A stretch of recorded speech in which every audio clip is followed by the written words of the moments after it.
भारतीय सेना की ताकत, आन बान शान की झलक हम आपको दिखा रहे हैं।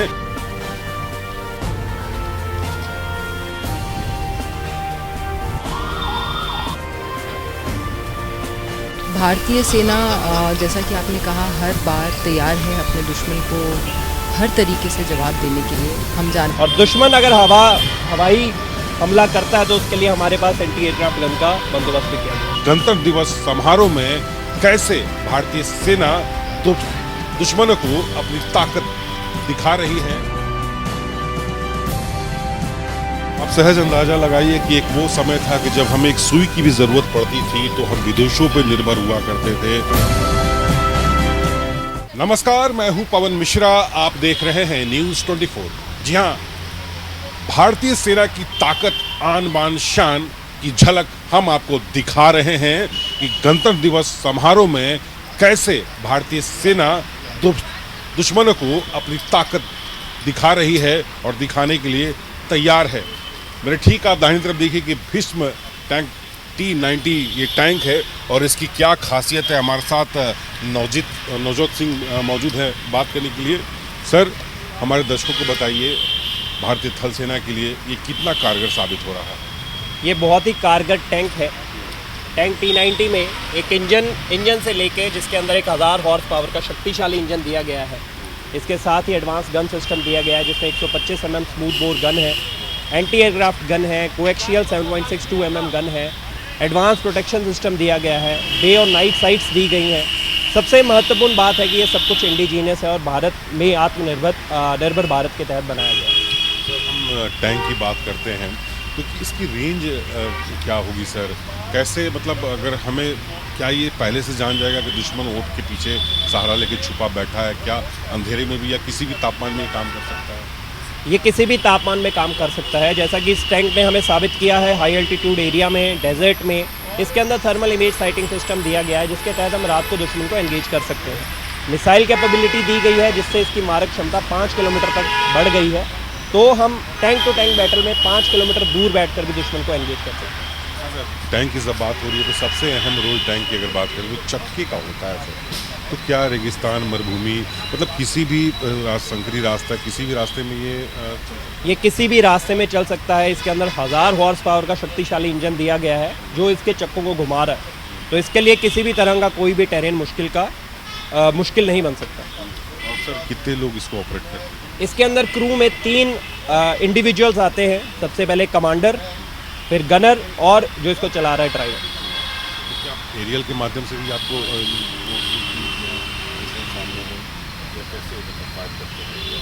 किसी भी लड़ाई में बहुत सारे दस्ते आपस में मिलकर काम करते हैं, तो ऑब्वियस है हमें और भी जगहों से इंफॉर्मेशन मिल रही होती है। और दुश्मन अगर हवाई हमला करता है तो उसके लिए हमारे पास एंटी एयरक्राफ्ट गन का बंदोबस्त भी किया गया है। बिल्कुल। अब इसमें टैंक T90 जो है इसकी झलक हम आपको दिखा रहे हैं। कर्तव्य पथ पर टैंक T90 अपनी ताकत दिखा रहा है और भविष्य के युद्ध के लिए भी पूरी तरह से तैयार है। इसके अलावा हम कुछ और मारक टैंकों के पास आपको ले जाएंगे, कुछ और टैंकों के बारे में जो है आपको हम दिखाएंगे। साथ ही साथ ब्रह्मोस मिसाइल जो कि भारतीय थल सेना की आन बान शान है, इसके बारे में बताएंगे। आप ठीक मेरे बाएं तरफ देखिए, ब्रह्मोस मोबाइल स्वायत्त लॉन्चर ये है। हमारे साथ सूरज सिंह है, उनसे हम बात करते हैं। सर, ब्रह्मोस भारतीय थल सेना के लिए कितना कारगर है भविष्य के युद्ध को देखते हुए? ये विश्व की फास्टेस्ट सुपरसोनिक क्रूज मिसाइल है। ये ध्वनि के 3 गुना इसकी स्पीड है और अगर मैं मारक क्षमता की बात करूं तो इसकी मारक क्षमता 400 किलोमीटर तक है, जिससे कि ये दुश्मन को उसके घर में नस्ते नाबूद करने में पूर्ण रूप से सक्षम है। And in short we can say that it acts as a force multiplier. कितने जवानों की ज़रूरत इसको पड़ती है इसको पूरी ऑपरेट करने? Sir, due to the classification of the equipment I can not share these details. और सर, अगर देखा जाए बॉर्डर की एरिया की हम बात करते हैं तो जैसे आपने बताया मारक क्षमता की आपने अगर बात किया तो टेक्नोलॉजी की सबसे बड़ा अहम योगदान इसमें जो होता है। तो क्या ऐसे सिचुएशन में, अगर रूस यूक्रेन युद्ध की हम बात कर रहे हैं, ऐसे सिचुएशन में भी ये खुद मतलब दुश्मनों को कंट्रोल कर सकता है? It has a cutting edge technology, so it can operate in all weather, in all terrain, and It can operate anywhere. बिल्कुल ब्रह्मोस मोबाइल स्वायत्त लॉन्चर इसका नाम है, और जैसा ब्रह्मोस जैसा नाम है वैसा इसका काम भी है। और साथ ही आपको पूरी तस्वीरें हम आपको दिखा रहे हैं कि ये जो लॉन्चर है, ये लॉन्चर कोई साधारण नहीं है, असाधारण ये लॉन्चर है।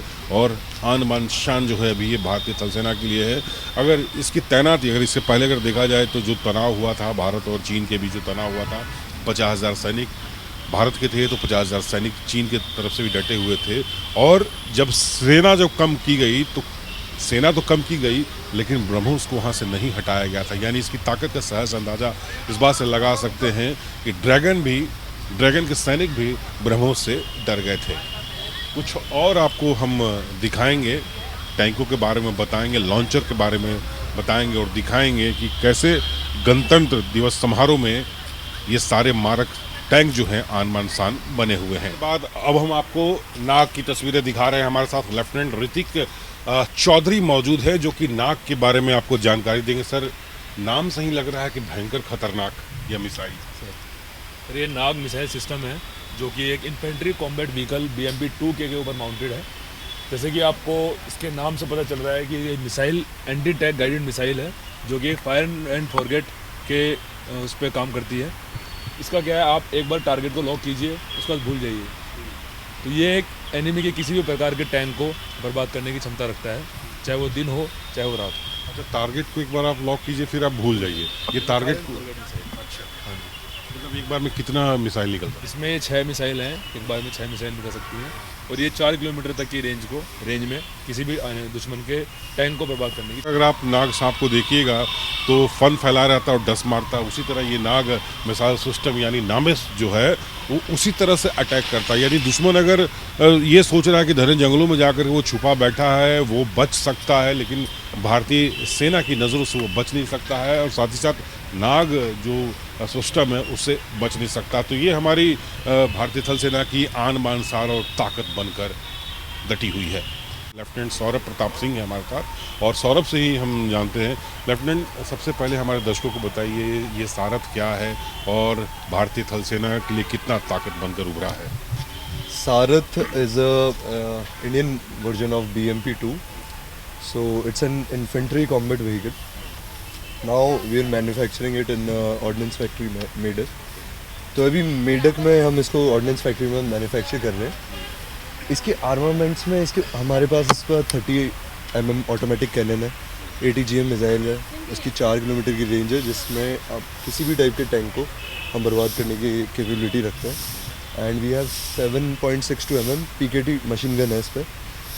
और इसमें लेटेस्ट मॉडिफिकेशंस के बाद जो कि CTI है, कमांडर थर्मल इमेजर, उसके बाद एंड टेस्ट एक और साइट है जिससे गनर और कमांडर ICV कमांडर रात में भी दुश्मनों को एंगेज कर सकते हैं और उनकी विजिबिलिटी बढ़ी हुई है। लेफ्टिनेंट, ये बताइए, अगर हम बात करें बर्फीली इलाकों की हम बात करते हैं, क्या वो वहाँ पर ये कारगर है? आमतौर पर जैसे अभी ठंड का मौसम है, चलिए यहाँ तो कोहरा नहीं है, क्या ऐसे धुंध इलाकों में भी ये कारगर है साबित? ये हर इलाके में कारगर है, from any Indian challenging terrain, from high altitude, obstacle ridden, urban warfare, this deserts, so this can be paradropped also. Pinaka का चर्चा हम इसलिए कर रहे हैं कि अगर किसी भी रॉकेट सिस्टम की बात होती है तो पिनाका जो है भारतीय थल सेना के लिए जो है एक मजबूत स्तंभ बन करके सामने आई है। हमारे साथ लेफ्टिनेंट तुषार तोमर है। तुषार, हमारे दर्शकों को बताइए पिनाका जो सिस्टम है वो कितना जो है अहम रोल निभा रहा है थल सेना की? जी, ये एक इंडियसली बिल्ड, मतलब भारत में ही बना हुआ रॉकेट सिस्टम है। तो मेक इन इंडिया के दर्ज बना आर्ट ऑफ वॉर सिस्टम। तो इसमें LNT, DRDO और BML ने मिलकर इसको बनाया है। अब हमारे देश के लिए कितना कारगर है, अगर मैं इस पे आऊँ तो आप इस बात से ये जान सकते हैं कि आर्मेनिया भी हमसे ये लेना चाह रहा है, हमसे डील कर रहा है इसके लिए। तो जहाँ तक इसकी स्पेसिफिकेशन की बात है, हमारे देश में बना हुआ है और हमारे देश के जितने भी टेरेन्स हैं, चाहे वो प्लेन्स हो चाहे माउंटेन्स हो, उनमें काफ़ी कारगर साबित हो रहा है। आर्मेनिया की जो लड़ाई हुई थी, क्या उस लड़ाई में ये शामिल था? अभी तो फ़िलहाल जो आर्मेनिया में हमने डील करी है उसमें हम प्रोवाइड कर रहे हैं। उनकी कंट्री ने उस टाइम पे उसको डिप्लॉय करा कि नहीं, वो उनकी कंट्री का डिसीजन था। आप सहज अंदाज़ा लगाइए कि एक वो समय था कि जब हमें एक सुई की भी ज़रूरत पड़ती थी तो हम विदेशों पर निर्भर हुआ करते थे, विदेशी ताकतों पर निर्भर हुआ करते थे। आज वो समय है कि हमारे पास Pinaka multiple launch rocket system है और मेक इन इंडिया यानी आत्मनिर्भर भारत के तहत ये बना हुआ है। अज़रबैजान आर्मीनिया के युद्ध के बारे में आपने ज़रूर सुना और देखा भी होगा, और आर्मीनिया जैसा देश जो है हमसे पिनाका जो है खरीदने के लिए जो है डील किया है।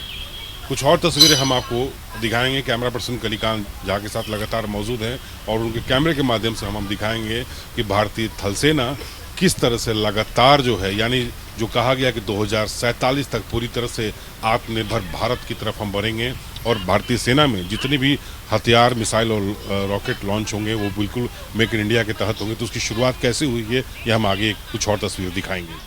महाभारत की युद्ध के बारे में जब आप पढ़ते और सुनते हैं तो वहाँ एक किरदार है जिसका नाम संजय है, जो कि पूरे युद्ध की घटनाओं के बारे में बताता है। लेकिन आप देखिए भारतीय थल सेना के पास भी एक संजय है और इसकी क्या खासियत है। हमारे साथ लेफ्टिनेंट कर्नल श्रुतिका दत्ता मौजूद है जो कि हमारे दर्शकों को आपको बताएंगे कि क्या खासियत है। मैम, हमारे दर्शकों को बताइए संजय की क्या खासियत है और कैसी आन शान भारतीय थल सेना के लिए बना हुआ है।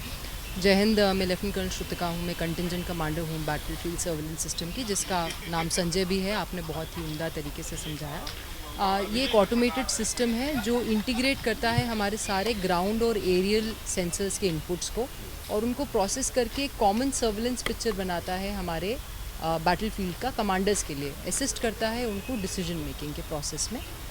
ये सिस्टम जॉइंटली और इंडिजिनसली बनाया गया है भारतीय सेना द्वारा और भारत इलेक्ट्रॉनिक्स लिमिटेड द्वारा। 80% इंडिजिनस है और बहुत ही अच्छा स्टेप है हमारे आत्मनिर्भर भारत के लिए। मेरा नाम पवन है, लेकिन भारतीय थल सेना में भी एक बजरंग भी है और इस बजरंग की क्या खासियत है लेफ्टिनेंट अभिजीत है वो आपको बताएंगे। अभिजीत, हमारे दर्शकों को बताइए बजरंग की क्या खासियत है। सबसे पहले तो ये लाइट स्पेशलिस्ट व्हीकल है जो हम लोग अंग्रेजी में बोलते हैं। इसका नाम बजरंग पड़ा क्योंकि जैसे आप जानते हो इसमें जैसे ही गाड़ी दिखती है उतनी ही स्ट्रेंथ और पावर के साथ ये अपने दुश्मनों पे एक कमांड लाती है। इसमें ये खासियत ये गाड़ी जो है हमारे ऑपरेशनल एरियाज़ में जहाँ पे इंसर्जेंट्स और टेररिस्ट बहुत एक्टिव है उसमें इंडक्ट करी गई है और देयरफॉर ये नॉर्थ ईस्ट और कश्मीर में दोनों में इंडक्टेड है अभी। इसकी खासियत यह है कि एक बुलेट प्रूफ व्हीकल है। दूसरा, ये कुछ हद तक आईडी ब्लास्ट भी संभाल सकती है। 4 से 5 लोग जा सकते हैं इसके अंदर। 1000 kg के तो इसका पेलोड ही है और साथ ही साथ इसमें डिफरेंट टाइप के वेपन्स जो है हमारे पास MMG, ATGM वो भी माउंट हो सकते हैं। ये मैं कहूँगा कि एक गेम चेंजर है महिंद्रा डिफेंस ने जो इंडियन आर्मी के लिए बनाया है। पूरी तरह से मेक इन इंडिया, पूरी तरह से ये मेक इन इंडिया है, पूरे तरीके से इंडिजिनस है ये। लेफ्टिनेंट अभिजीत ने पूरी जानकारी दिया और इसकी खासियत इसलिए भी और अहम रोल इसका है क्योंकि आमतौर पर अगर बॉर्डर क्षेत्रों की हम बात करते हैं तो भारी वाहनों को जो है जाने में दिक्कत होता है और बर्फीली इलाकों की बात करते हैं या बरसाती मौसम जो होता है उसको दिक्कत होता है। लेकिन इसकी जो खासियत है आपने देखा और सुना कि कैसे ये गेम चेंजर जो है साबित हो सकता है और कैसे सामने वाले पर अटैक ये बड़े ही आराम तरीके से कर सकता है। कैमरा पर्सन कलिकांत झा के साथ पवन मिश्रा, न्यूज़ 24, दिल्ली।